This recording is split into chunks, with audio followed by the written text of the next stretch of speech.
Democritus was born around 460 BC. He is mostly known for his discovery of the atom, but was also a traveller.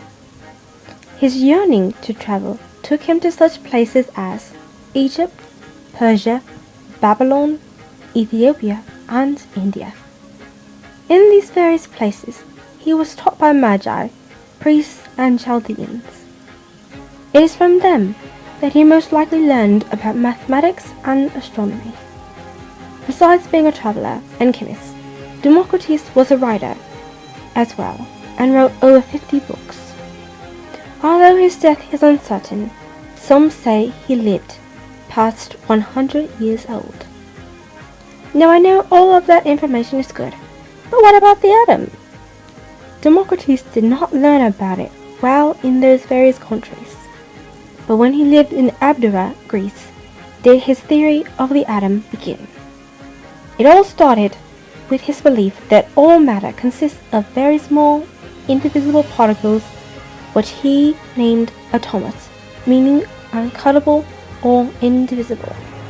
Experimental evidence from early scientific investigations provided support for the notion of atomism. So what does an atom look like? Well, let us first go back in time to the 1850s. In that time range, scientists discovered that there was more to the atom than they had known. The atom is not just a sphere, but has an internal structure.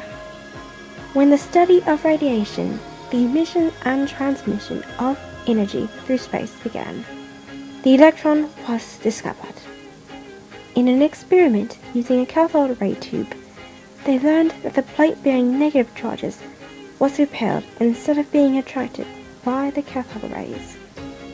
Because of these experiments, we know that electrons have a negative charge. By the early 1900s, we knew two things about the atom. One, it contains electrons which have a negative charge, and two, that the atom is electronically neutral. But how can it be neutral if it is just made up of electrons? Through experimentation, we learned that the positive charges are found in the nucleus, center of the atom, and these particles are known as protons, which have a positive charge. So now we see most of the structure of the atom. We have the electron revolving around the nucleus where the proton sits, and later scientists discovered that neutrons exist in the nucleus of an atom as well, and their charge is neutral.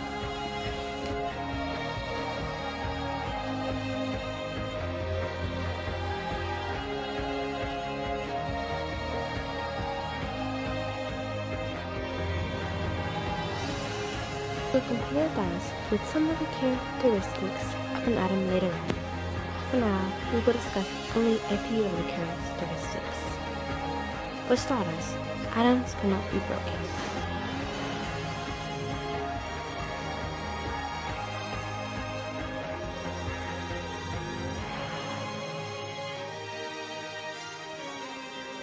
They are in constant motion,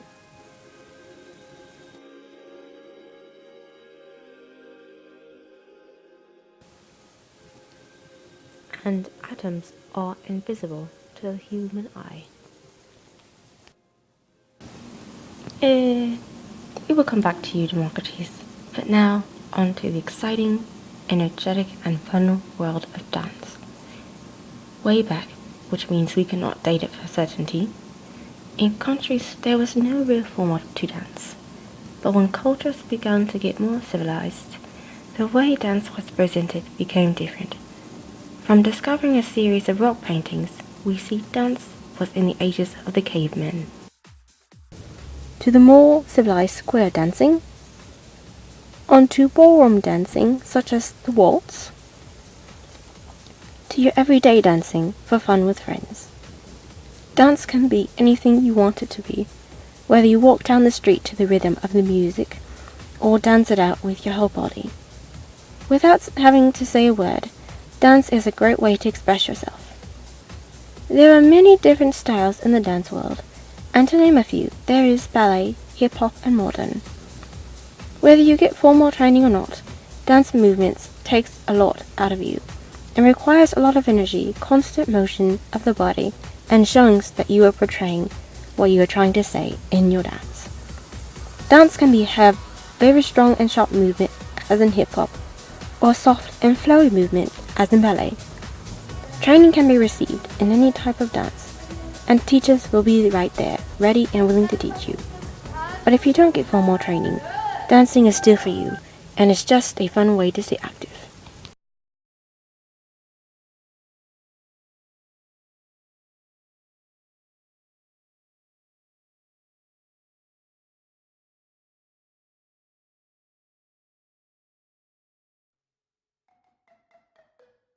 In some cultures, dance is used for different occasions in life, such as birth, death, or a marriage. See how these two are dancing to celebrate this marriage that is about to take place.